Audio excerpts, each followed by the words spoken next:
And Went home, spent the weekend in Idaho with my family, so it was a good time. how you feeling physically, and are you pretty much raring to go? Yeah, I feel really good. This is the best I've felt in a long time. So I'm healthy. I've recovered. My body feels really good. JD, without how big of an impact do you think that's going to have on the offense?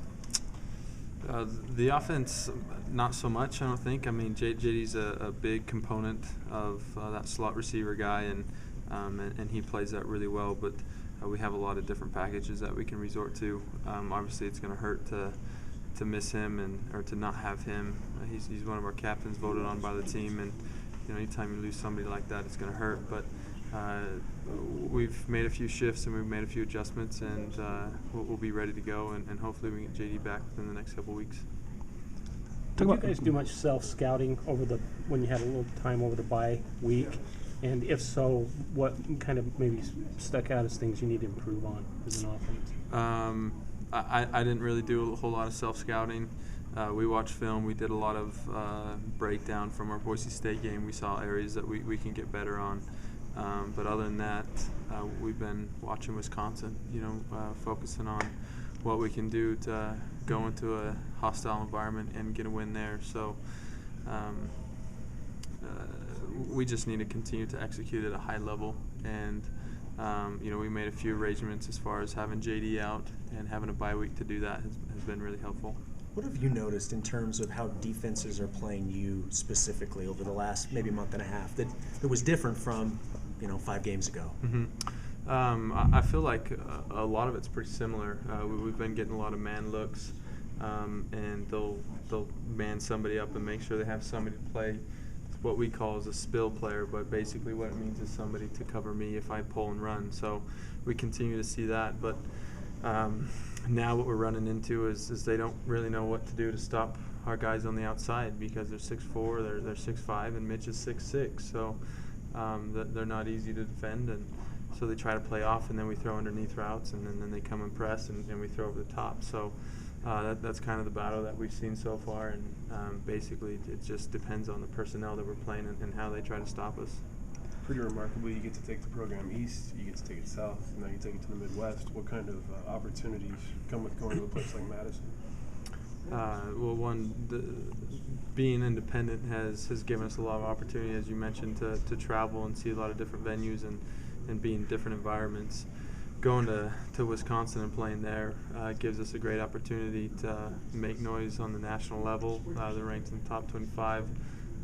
They've been a known program throughout the country, and it'll give us an opportunity to go into a hostile environment and show that we can do, or show what we can do against a very good opponent.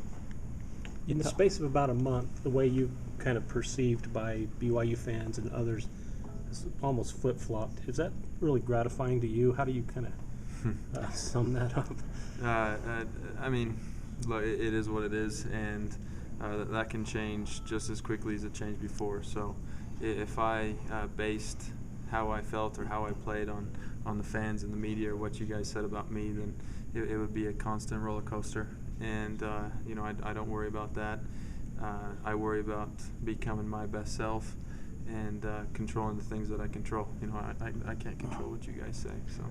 Did you watch any of the Iowa game in Wisconsin? I watched about the first quarter, yeah, and then I've watched some since. Odd to see a slower offense. They don't want to run as many plays as a lot of teams, including yourself. Yeah, it is a little strange, but we've been in that situation before. Georgia Tech runs the ball a lot, and we saw us not run a lot of plays against them, and so we've been in a situation similar to it. So I think it'll be important for us to go out and get to a fast start. Hopefully we can get an early lead, and it takes them out of their game plan. Taysom, you mentioned the outside receivers having some success, but there's been a group that's been having quite a big success, and that's against Boise State. Now it's the tight ends. Yeah. It seems like the offense is becoming more well-rounded, and just not just in one or two areas, but in a more complete sense. Talk about the progression overall and how that's going forward. Yeah, well, I think anytime you become one-dimensional, you're easy to stop, and that's what we've been trying to work for this whole season. And we've kind of seen a progression of that, and it's kind of been a monumental game at this point, and then at this point, and I would say right now we're clicking on all cylinders, and so hopefully we can keep that going. And I don't know how you stop that when we're running the ball as well as we have been, and then we get the guys on the outside, and then we get our tight ends and slot guys involved as well. So it's tough to stop. Are you finding more cohesion in the offensive line now? There's been more reps amongst the guys, and with the injuries and things such as that. Yeah, for sure. And I think not only as far as them playing more, but they're getting more game experience, as you mentioned. So even if we do switch a few guys in and out, they have game experience there, and so even if they haven't played next to one another, they've been in a setting like that before. So that's been really helpful. You talked a little bit about it when Jay was asking you about reactions and whatnot, but the last couple of weeks, I mean, you've been garnering these Player of the Week honors and doing a lot more television and things like that. How do you personally view that type of stuff? How do you handle that personally? Yeah, well, look, I realized that I couldn't do what I do without the guys around me, so that credit goes to, a lot of it goes to our O-line, the guys outside fighting to get open and making plays on the ball. So I realize that and I recognize that. So with that being said, it's an honor, it's a privilege, and it's fun to be recognized for all those things, but realize that I can't do it on my own. If there's a knock against the offense, it's that it hasn't been consistent for a whole game. Will you need that to beat Wisconsin, do you think? Is that something you guys are talking about? Yeah, I think so.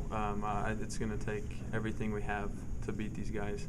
And, we made a push to score in every quarter against Boise State, which we did. And hopefully our mindset is that we can continue to build off of that. And, every time we get in the red zone, we're scoring touchdowns rather than resorting to field goals. As far as tempo goes, you've had a couple of games, maybe not Houston, but the others, where you've gotten a lead and then maybe gotten a little conservative with the play calling. Do you slow the tempo down when the play calling gets a little more conservative, or you guys keep going at the same pace? The coaches want us to continue at the same pace, but whether or not that happens, I'm not sure.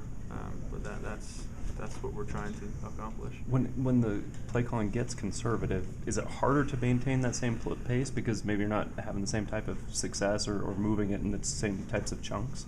Well, yeah, it is. I mean, if we aren't getting first downs, then we can't continue to push the tempo, and then we're having 3 and outs and everything else, and we can't have that. So if we're not on the field, we can't continue to push the tempo. So that's what really, when our offense gets in a rhythm, is when we can continue to get first downs consecutively. Is that conservative play calling, is that something you've talked with Coach and I about or anything? Is that something you guys have discussed when to pull it off, or is that just his decision? No, I haven't. Coach and I is the OC. I respect what he does, and he gets a call, and I run it. Bronco said you're doing the crowd noise, pumping in noise and practice and that.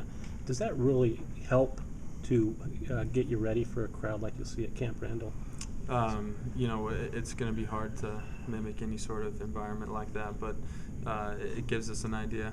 And we've been in hostile environments as well before, and we play at Utah State this year, and there's not going to be as many people at Utah State as there will be at Wisconsin, but those guys don't like us. So it was a hostile environment, and we've been in situations, and we'll continue to do those things, and we'll be okay. Do you even allow yourself to think about what a win this Saturday at Wisconsin would do for you guys, big picture, when you're looking at postseason type stuff, or can you not look at it, you just have to look at it as a game and that's it, let the other stuff play out? I think about it a little bit, but the things that I worry about are the things that we can control, and that's how hard we're preparing, how hard we're working right now. And I know that if we prepare hard and we get ourselves ready to play, there's a great opportunity for us to go beat a great football team. Last question.